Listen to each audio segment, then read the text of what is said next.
For the latest in strategic affairs, subscribe to our YouTube channel. Click the bell icon for updates.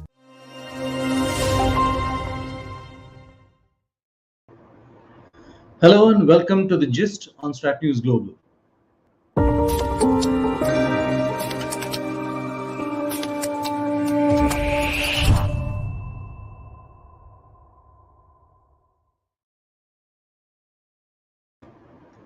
Good evening, I'm Surya Gangadharan, and the focus this evening is on the US national security strategy that was unveiled over the weekend. Now, this is fairly routine for the US to put out such strategies. In fact, President Biden had issued one last year in March. That was, of course, seen as an interim measure. So, what are the main points of this national security strategy? Here's a small graphic to help you negotiate that little plan. China is described as the main competitor of the US. The strategy says China has the intent and capability to reshape the international order to America's disadvantage. Russia is billed as the more immediate disruptive threat. Russia could also use nuclear weapons in Ukraine if battlefield defeats continue. The US will work with partners like India to ensure a free and open Indo-Pacific, which is a fairly traditional thing to say. US will also build on the latticework of relationships it has built, such as the Quad, ITU2, and AUKUS, and so on. Now let's delve deeper into this with our guest who is in New York, Mr. Pankaj Saran, Ambassador Pankaj Saran, former Deputy National Security Advisor. He was also ambassador to Moscow, so he comes with a weight of experience and insight there. So thank you for your time. Thank you, Surya. Thank you for inviting me. So, is this the first time China has been so explicitly mentioned in an American document, kind of displacing Russia? And it's a considerable admission to make, isn't it? Yeah, I think even if you look at the Trump national security strategy, they also talked about first China and then Russia. So I think this has now become part of the American strategic official thinking and discourse.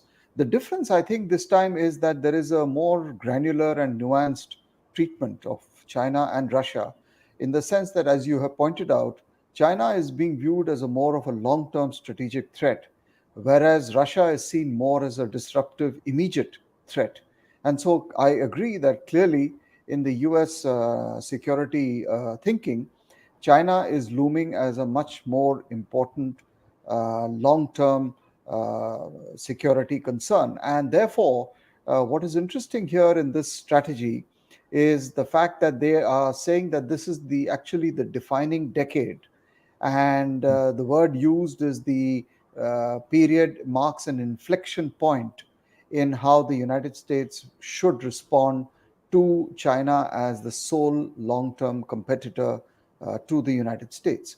So China's kind of recognition as a long-term threat stands in contrast to a slightly diminished threat that is faced from Russia. So in terms of the national power, I think Russia finds a secondary status compared to China, which is quite interesting. And this competition from China is essentially technologically based, isn't it? It's driven by technology, the gains they've made. One part of it is technology, but I think he also talk about other ideological contestations, such as between democracies and autocracies, such as pursuing a revisionist kind of foreign policy, or pursuing ideologies and policies which are opposed to the US-led global order. So it's technology plus plus.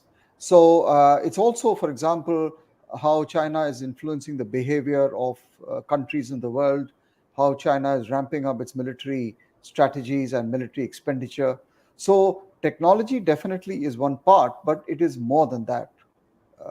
It's more than that. It's a more broad-based threat perception that is viewed when it comes to China. But obviously, one very interesting thing which is there in this strategy, which I found missing in the earlier ones was the focus on the rules of the road for the future.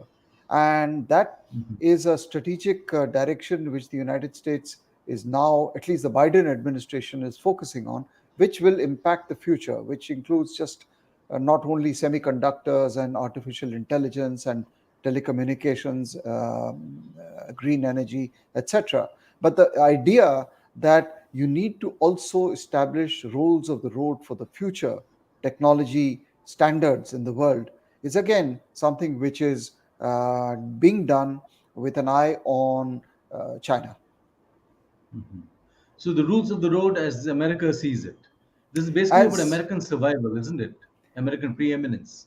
preeminence, yeah, I think what the strategy clearly says, and this again is repeated from earlier strategies, is that America's preeminence as the global power has to be maintained at all cost. And what they, of course, say in this particular strategy when they analyze the global situation is that they say that we have now definitively moved from a unipolar moment after the end of the Cold War to strategic competition in the world. And the question is, how do we deal with this kind of a strategic competition? And they identify two pillars. One is the idea of the strategic competition itself. And therefore, they talk about competing responsibly, which I also noticed in this strategy. And the second pillar was about the imperative need to work with competitors also to deal with shared challenges. And this is, I think, a more nuanced and a more focused strand in this particular strategy compared to earlier ones. So while it recognizes China as the long term threat, it also puts considerable emphasis on the willingness of the United States to talk to China and to negotiate and deal with China to meet these so called shared challenges. And here I would say it's interesting that climate change is recognized as the number one existential challenge. So for us, all these have implications. Now, when you look at China's military buildup, the money they've been investing in there, some of the U.S. concerns seem little odd, given that China, if you look at the map, it's virtually ringed by U.S. bases within Japan or Korea or anywhere else.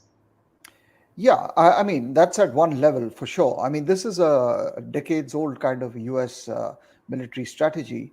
But, effectively, the reality on the ground is that despite China's massive military buildup, particularly in some areas such as its navy and missile technology, and even to some extent its air force, the disparity between US military power and Chinese military power is very significant. So even if you look at, say, simple things like the US military budget, it is four times the size of the Chinese military budget after all the increases in the Chinese expenditures. So there is no real match.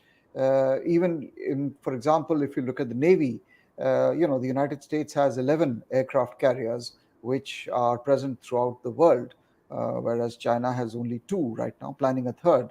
So, but the point here, I think, more importantly, with the strategy seems to make is they talk about the concept of integrated deterrence against China. And this is interesting because it goes beyond simply military hardware.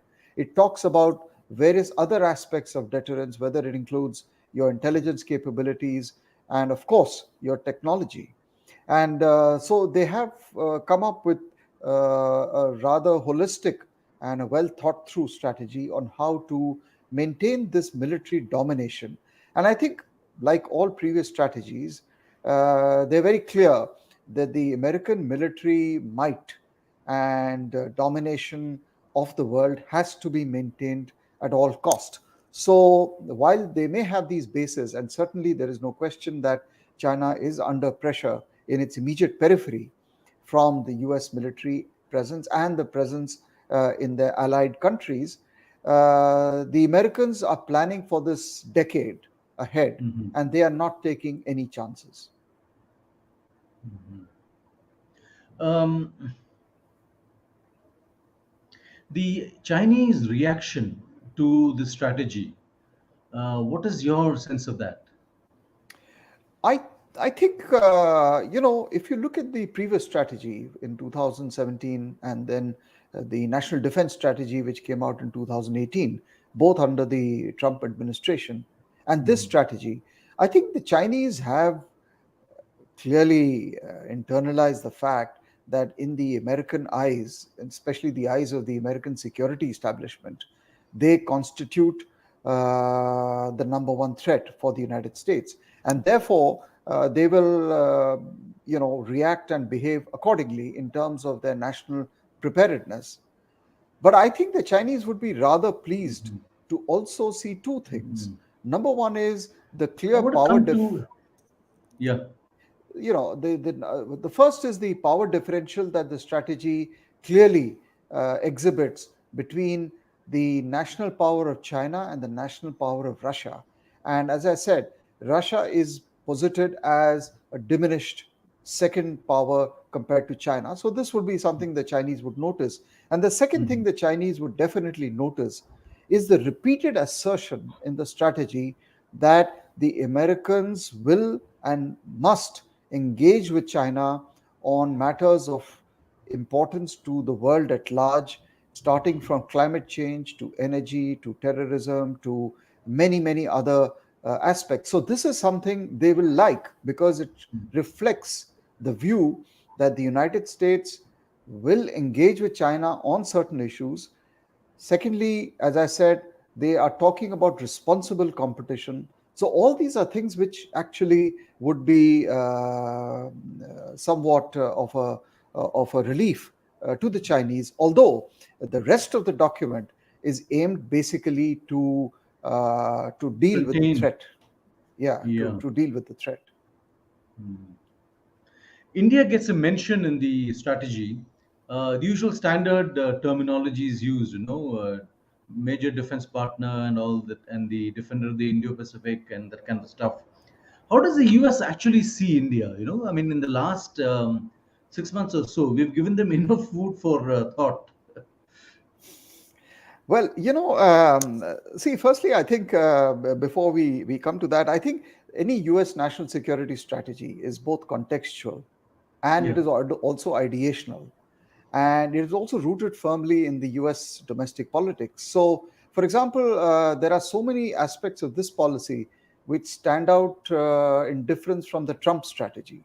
And that is very much, for example, a consequence of the internal politics of the United States. So, even say, for example, on the question of visas or attracting the best talent, we saw, for example, the Trump strategy took a very different approach to inviting foreign talent into the United States. Yeah. Whereas this strategy says exactly the opposite, that we must continue to be the beacon for the best talent in the world. So Yeah. that's just as a kind of a precursor comment. But on the India thing, I think progressively over time we are finding both the Republican and Democrat administrations according more recognition and importance to India in their overall strategy. And if China is considered to be what it is, then it follows logically to a great extent that India's salience in this overall strategic scenario will grow. And I think we are seeing some of that. So, obviously, as I said, it's contextual because under the Biden administration, one of the aspects which stands out is the significant ramp up in the activities of the Indo-Pacific framework and the Quad.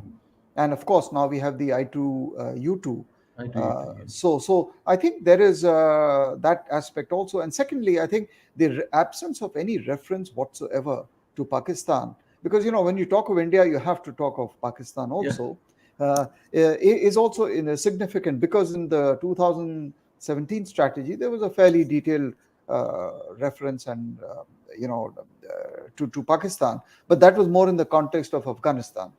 Today, the Biden administration has actually withdrawn from Afghanistan. So the focus is now turning more to its more seminal strategic challenges. And there, I think India features. So while some of the language is similar to the past when it comes to India, I sense a greater degree of importance being attached to India.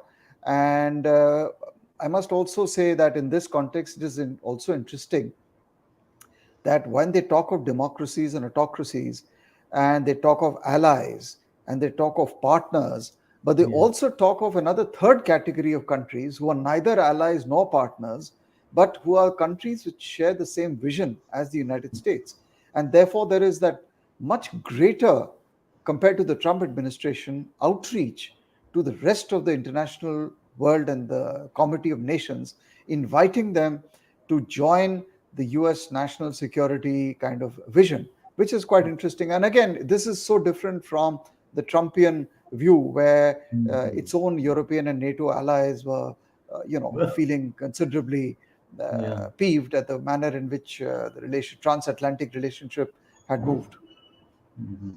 So, in this context, we have a question from a viewer. Will India emerge as the US indispensable security partner in its Indo Pacific strategy? And how will this affect the long standing India Russia strategic partnership? I don't think we will be indispensable is a rather strong word. I think we will be an important partner because we have to keep in mind that we still are a partner, but there are allies such as Japan and Korea and Australia and New Zealand. We will never be in that league of countries in terms of the US national security and military strategy. But we will become increasingly an important partner, and a lot of this will also depend on how we ourselves can uh, increase our own national strength and national power. So, yes, I do see that in the coming years, we will become an increasingly important partner. And a lot of this suits us when we talk about our own technology and economic and trade requirements. Insofar as the impact on Russia is concerned, I think we have a fairly good record of being able to balance out competing interests and competing relationships. It's not, it was Russia today, it was Iran yesterday. And frankly, all powers are doing this balancing game. I mean, we have just seen in the last few months Yeah. the American outreach to Pakistan. So we will continue to be involved with Russia. I don't see a situation where the India-Russia relationship stops in its tracks. It will modify, perhaps. It will get new shapes and forms, but we have had the record in the past, and I think we are reasonably confident that we will be able to leverage both relationships for enhancement of India's national interests and national power. And I think if we keep that objective in mind, then everything else falls into place. Mhm. So Because there's we another also need, question. sorry, Yeah. Yeah, go ahead, go ahead. no, because at some level, it can also be argued that we also need Russia in the context of the China threat, and there we get Mhm. into the whole Eurasian landmass and the continent and the dynamics of the geopolitics there. So there are multiple layers of requirement when it comes to India's own security strategy. So there's another question from a viewer. How does America see countries looking for a multipolar world?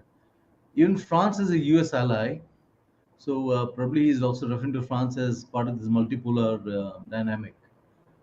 Yeah, so this is in this particular strategy.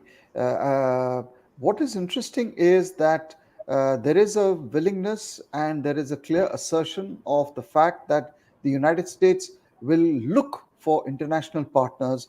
And it says, even at one point, that we recognize that there will be countries who may not agree with US foreign policy, who may not be comfortable with US military power, but we will still talk to them, we will still engage with them.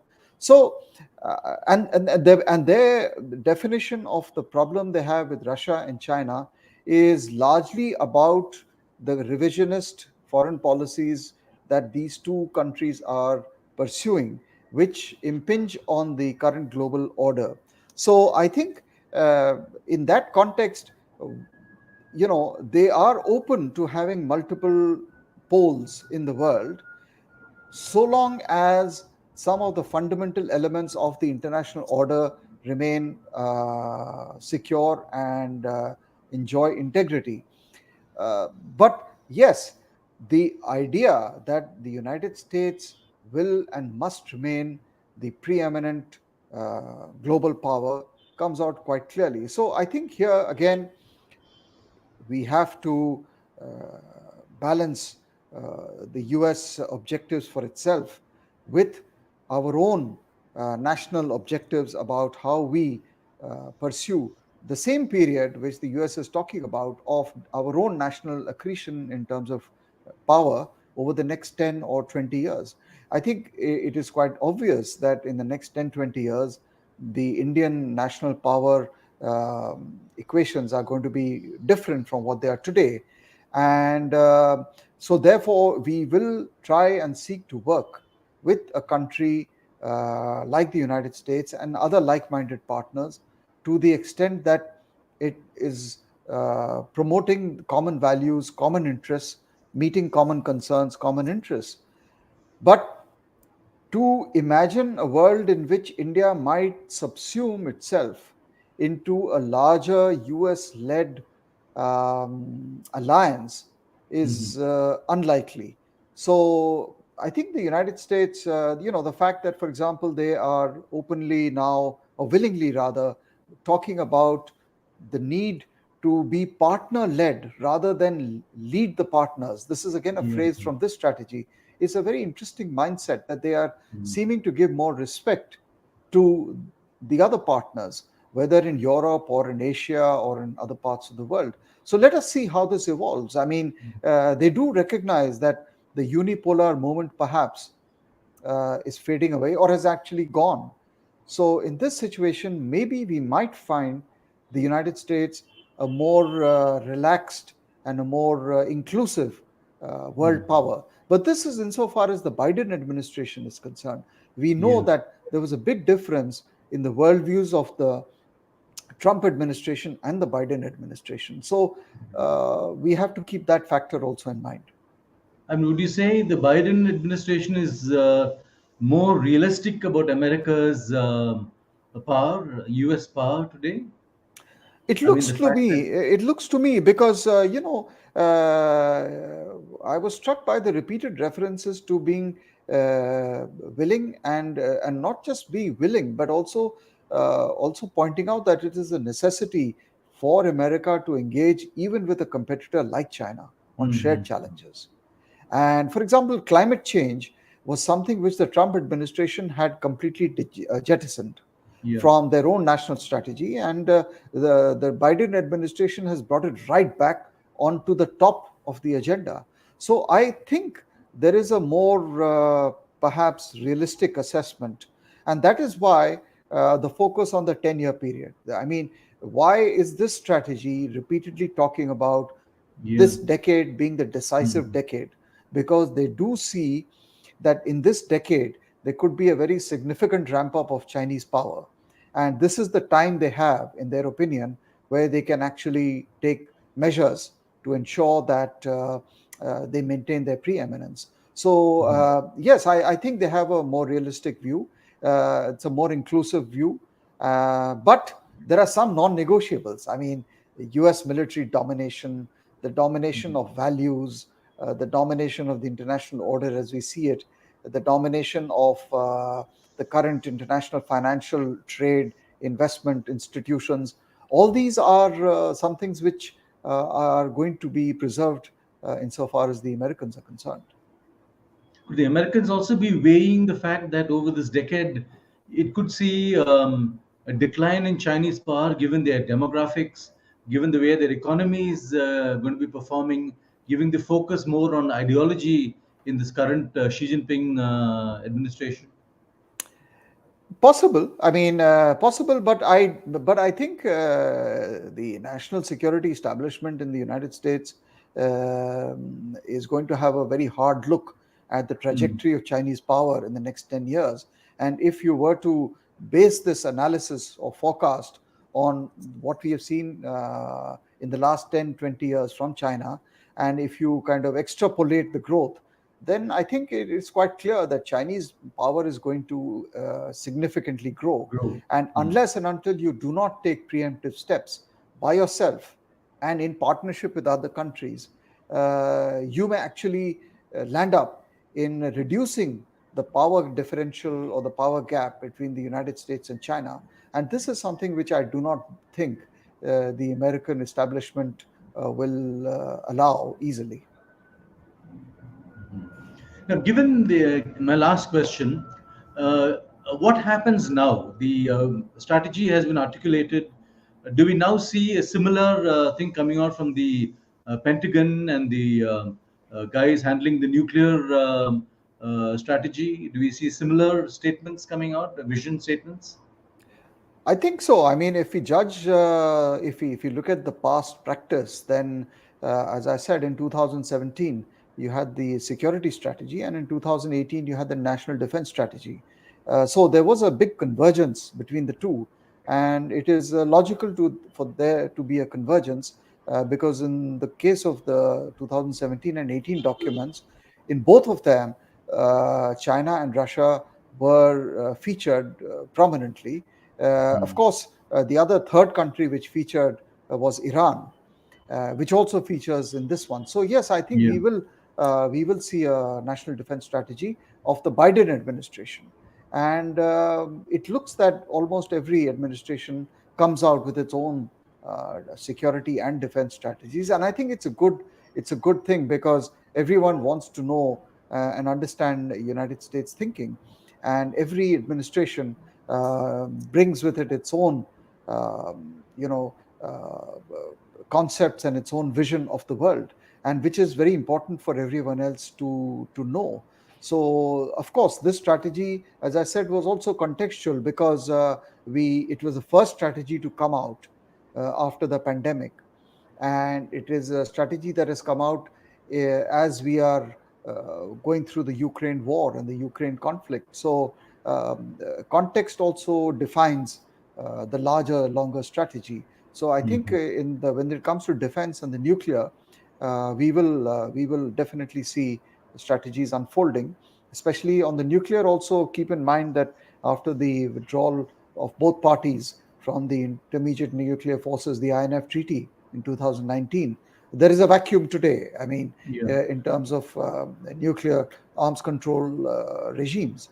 So presumably, and also the talk about tactical nuclear weapons in the context of Ukraine has, to some extent, also revived the debate on nuclear doctrines and strategies in the world.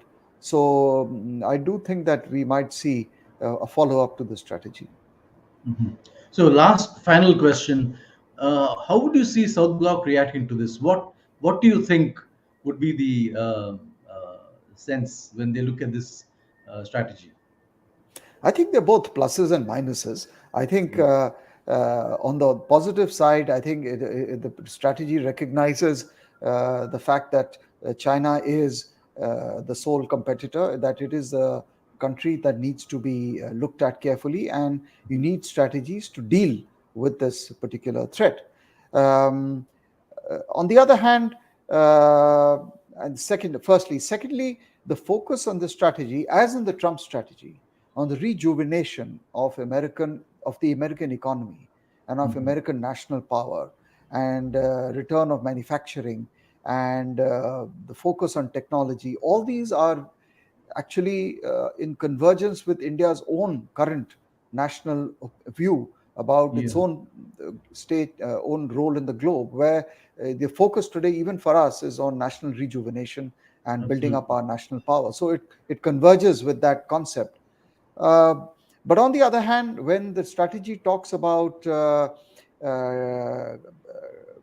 engaging with China on many, many other aspects, the so-called shared challenges, I'm sure there will be people in South Bloc who will ask themselves the question whether what is the balance between the competition and the cooperation part of it, and are we heading into a kind of, is this the thin end of the wedge when it comes to a G2 kind of a world? Is that the direction in which we are going? Because if that is the direction we are going, then we must be prepared ourselves. Although Yeah. keep in mind that even our own relationship with China has elements of both competition and cooperation. Yeah, But absolutely. when Absolutely. the United States says that it's different, and I think, of course, on the other hand, also the focus on the Indo-Pacific is a welcome development, and the